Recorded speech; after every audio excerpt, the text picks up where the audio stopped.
Picture a baby fussing in a stroller. Within seconds, a neon silicone pacifier is popped into their mouth. Silence falls, but it's a mechanical, artificial silence. Now, imagine a crowded Tokyo subway during rush hour. A baby begins to squirm and whimper, displaying the very first signs of a meltdown. But instead of frantically reaching into a diaper bag for a pacifier, the Japanese mother simply pulls her child tighter against her chest and begins a slow, rhythmic sway. The crying stops entirely. No tools, no silicone, no external soothing devices. Why is the pacifier an absolute staple in Western nurseries, virtually absent from the Japanese parenting toolkit? Are Japanese babies naturally calmer, or do these mothers possess an invisible soothing mechanism the rest of the world has forgotten? It's easy to assume this is just a cultural quirk, but what looks like a simple preference actually points to a radically different biological understanding of how an infant's brain learns to process stress. The truth behind why Japanese infants reject artificial soothing tools will completely shatter everything you thought you knew about teaching a baby to self-soothe. In the West, teaching a baby to self-soothe is treated as the ultimate parenting milestone. The pacifier acts as the perfect tool, a convenient way to plug a meltdown and train a child to manage their own distress. Let's be completely honest for a second. Western parents do not rely on pacifiers because they are lazy. They use them because the entire modern parenting industry has conditioned them to believe that if a baby doesn't learn to self-soothe early, they are setting their child up for a lifetime of dependency. We are repeatedly told that if we hold them too much, we are creating a bad habit that will backfire. But developmental psychology reveals a startling truth. Infants are biologically incapable of genuine self-soothing. Their immature nervous systems literally lack the neural pathways required to regulate high cortisol levels alone. True emotional regulation happens through a scientific process called co-regulation. A baby must physically borrow the stable heart rate, rhythmic breathing, and warmth of a caregiver to bring their own nervous system back to a baseline of calm. The Japanese approach proves that by rejecting the silicone shortcut, parents are not creating weak children. They are laying the foundation for profound emotional resilience. And this biological safety net starts with a practice that looks remarkably simple, yet it completely alters the brain's chemistry. The foundation of this biological safety net begins with a cultural practice known as skinship. Skinship. Pooh. Now, you might be thinking, I use an expensive ergonomic baby carrier, and I hold my child constantly, but they still cry. There is no secret here. But this is exactly where the misunderstanding begins. In the West, holding a baby is often treated as a temporary soothing method, a reactive step taken before eventually giving up and bringing out the pacifier. In Japan, skinship is not a temporary fix. It is the default, absolute biological replacement for artificial tools. When a Japanese mother straps her baby tightly to her chest on a crowded subway, she is not just transporting them from point A to point B. She is initiating a profound biological synchronization. The combination of shared body heat, the pressure against the chest, and the slow, rhythmic swaying triggers a massive release of oxytocin. In both the infant and the caregiver, oxytocin acts as a powerful cortisol antagonist. It actively neutralizes the stress hormones flooding the baby's brain. This hormonal response calms the child comprehensively from the inside out, far more effectively than the isolated, mechanical act of sucking on a piece of silicone. Instead of forcing the baby to self-soothe with a synthetic tool, skinship relies entirely on co-soothing. Practical application requires a complete mindset shift. You must realize that your body is the pacifier. When your baby begins to fuss, instead of reaching for an object to plug the noise, extend the physical embrace. Let your own regulated heartbeat become the mechanism that brings their nervous system down from the ledge.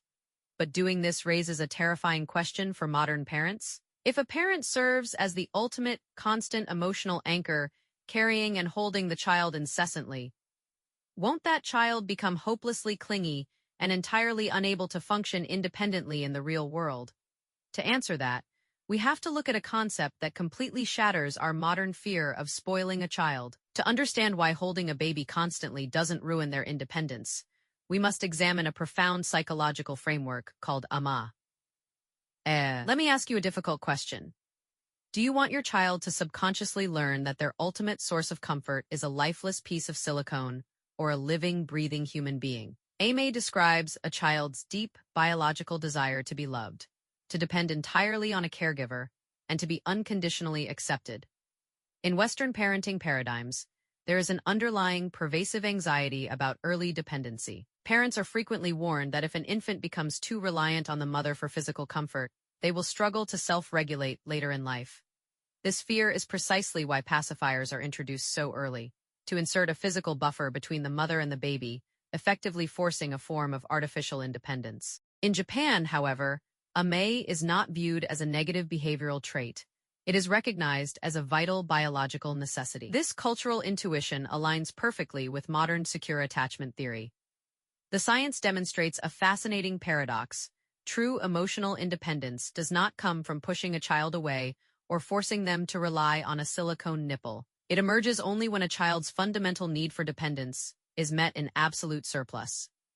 When an infant knows that a human being is consistently available to absorb their distress, their nervous system registers profound safety. Because their core emotional needs are satisfied by a responsive caregiver, they simply do not develop the desperate urge to latch onto a static, lifeless object to simulate comfort. They learn to trust the world because they first learn to trust you. By leaning fully into Amae, Japanese parents are sending a clear neurological signal. You can depend on me completely. The practical takeaway here is radical. When an infant becomes excessively clingy, it is not a behavioral flaw that needs to be fixed. With a soothing tool, it is a vital neurological bid for confidence building. Embracing this total dependence establishes a rock-solid emotional baseline. But maintaining this peace in everyday reality, especially at 3 a.m. when exhaustion sets in, requires a highly attuned behavioral habit that most modern parents completely overlook.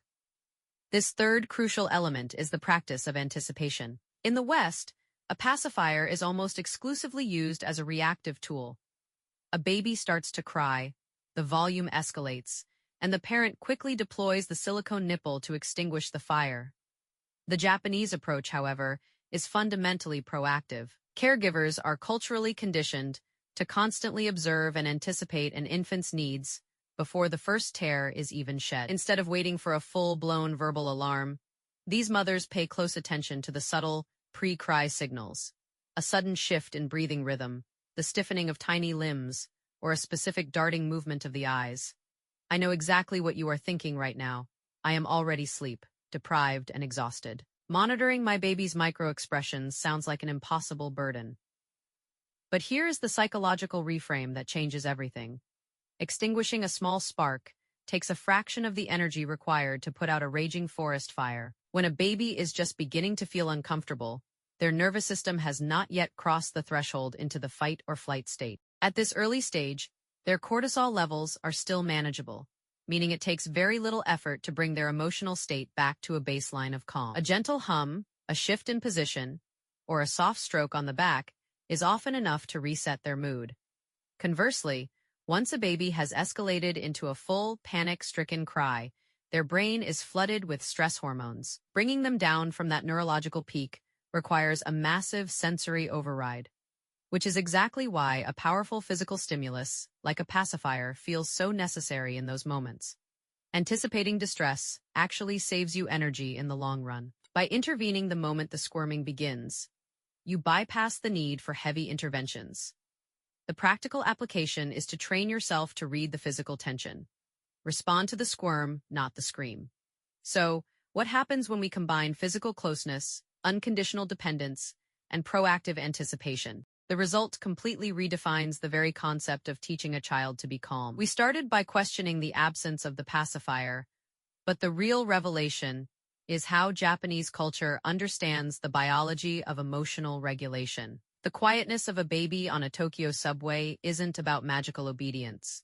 It is the profound result of physical skinship, the unconditional acceptance of Amae, and the proactive, energy-saving habit of anticipation. But here's the truth that changes everything.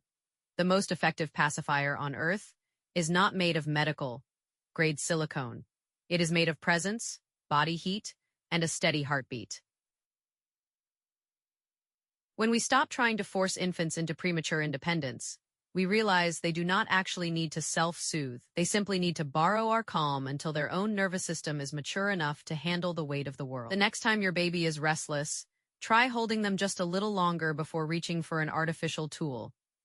Have you ever noticed your child calming down simply by syncing with your breathing? Share your experiences in the comments below.